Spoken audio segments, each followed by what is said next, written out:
behind. How? He's behind me. How does he make a tackle if he's literally just all behind me?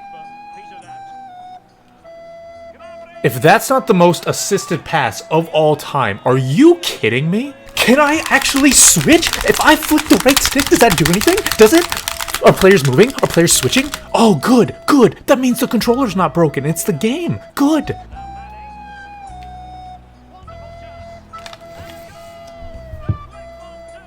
I score with the Bundesliga player, man. I would normally quit. This is my last game. I can't. I can't quit right now. Can I not move? And then... How? How do you not score that? I don't care that it's on your weak foot. That could be a goalie on his weak foot, and he's 45 overall with 0 chemistry. That should be a goal. F you, f you, f you, f you, f you, f you, f you. Oh my god. Just show me the player. Show me Guendouzi, please. Come on. Come on. Come on. Come on.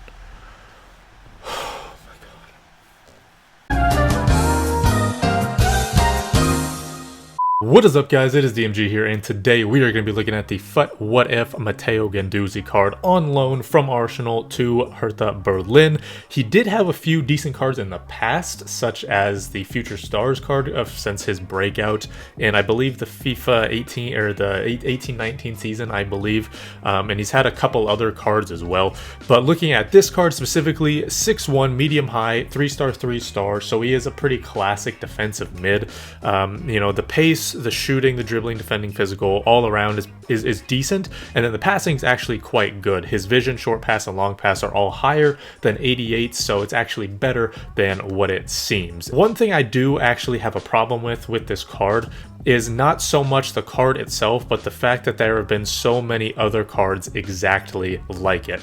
If you look up Tonali's Moments card, and if you look up the Ruben Neves card as well, all of them are going to have very similar stats. Around the same pace, Tonali's a little faster. Around the same shooting, Ruben Neves has a little bit better shooting. Same passing, same dribbling, same defending. Guendouzi has a little bit better dribbling, same physical. All have medium-high work rates, all are around the same height, except you know, Guendouzi's a little bit taller, and it's just literally, again, the same card but in 3 different leagues. Then again, this is why we try out the cards, to see if there's going to be any difference between them. So hopefully there will be, and we'll try them on a few different positions, maybe center mid, defensive mid, and just kind of go from there. 5 at the back. I'm going to be a little upset if he does that, but it kind of seems like it, and the fact that he has literally one center back. He has one center back. He does not have anything else, left backs and right backs. So we're going to start him at a defensive mid position, one where he'll be going forward from defensive mid, because again, his passing is quite good. Okay, Guendouzi, what can you do here? Can you play a long ball over? I think he might get it. He does. That does need to be a better pass, though. I mean, he has 93 long pass, right? That needs to be completely inbounds, because I did actually see a runner for Dybala. That really needs to be a better pass. Okay, Guendouzi, what can you do here? Can you stay with him? Can you stay with him? Can you pressure? Okay, I mean, he stays with him the entire time, which is really, really good. And then he comes back and gets the tackle. Fair enough. We did put a shadow on him, so his pace is going to be a lot higher than normal. But, I mean, still, did well, stayed with him, right? So that was very, very good. Can we break from this? We might be able to. Gnabry, that's a hell of a shot, I'll be honest. But, I mean, it all starts with that pressure from Guendouzi, the tackle, and then we go on the break and score. So, fair enough, Guendouzi. Guendouzi, make a space. He goes forward there. I appreciate that. So nothing really special from Guendouzi there. Just kind of comes up, helps provide a little bit for the attack, which, I mean, we have him on balanced, right? He's not on get forward, he's not on stay back. So the fact that he just kind of roams up, but doesn't go too far forward, just helps provide an outlet for the attack. I like that. That was good. Oh, yeah. I mean, I think that might have been a little bit of a foul, but yeah, his dribbling isn't anything too great. Guendouzi, look at that. He looks to get forward.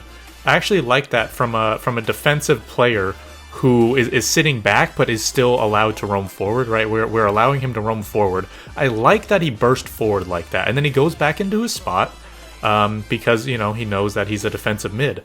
So fair play there. Gets it through. I think that might be an assist.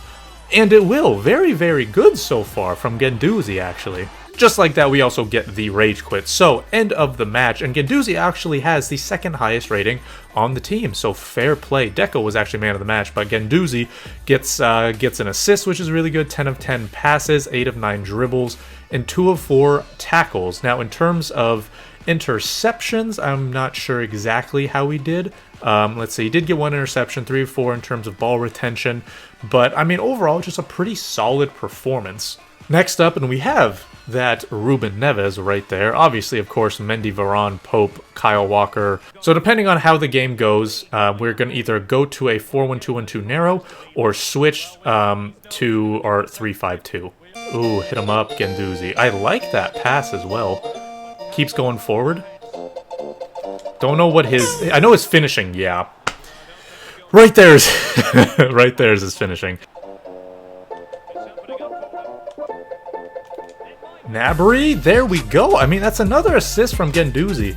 I mean, that's kind of his spot right there, right? That deep-lying playmaker. So as long as you can kind of get him the ball in space, because he's not that great at dribbling, and allow him time to make a pass, you're going to be good.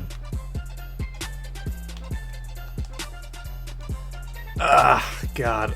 His dribbling is really very unimpressive. Oh, Guendouzi. That's actually amazing. Right there, right? There's where those 2 inches come in. Ooh.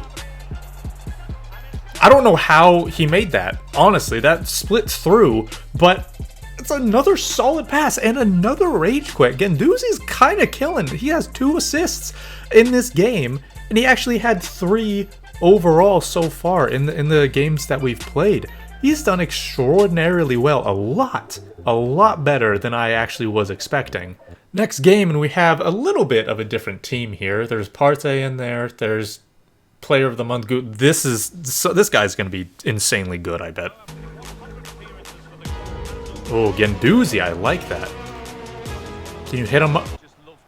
I didn't press L2, R2 together. Well, that should have been an assist, and it started with Guendouzi's tackle, but no, game said no.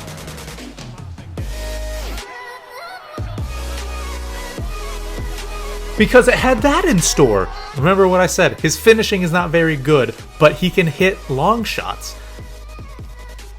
Hit to Guendouzi. He always finds a way of making space. He always finds space, which is always so helpful to me. Oh, Jesus. That, every single time, I will say, that's probably a major glaring issue. I mean, that's another good tackle, fair enough, but that is the major glaring issue of Guendouzi, is his dribbling. That is just not good. 3 straight rage quits. Dude, this was kind of nuts. I've never had this complete of a performance, at least from a team perspective, when reviewing a player. 3 straight rage quits. My God. And just like that, Guendouzi turns out to be man of the match. He does get a goal. 2 of 2 tackles, though. 3 of 4 dribbles, 4 of 4 passes. I mean, like I said, the only major downside that I have seen from Guendouzi is his dribbling, because it's I'll be honest, it's not great. So that was it for the gameplay, and through the 3 games that we played, we got 1 goal and 3 assists with Mr. Matteo Guendouzi.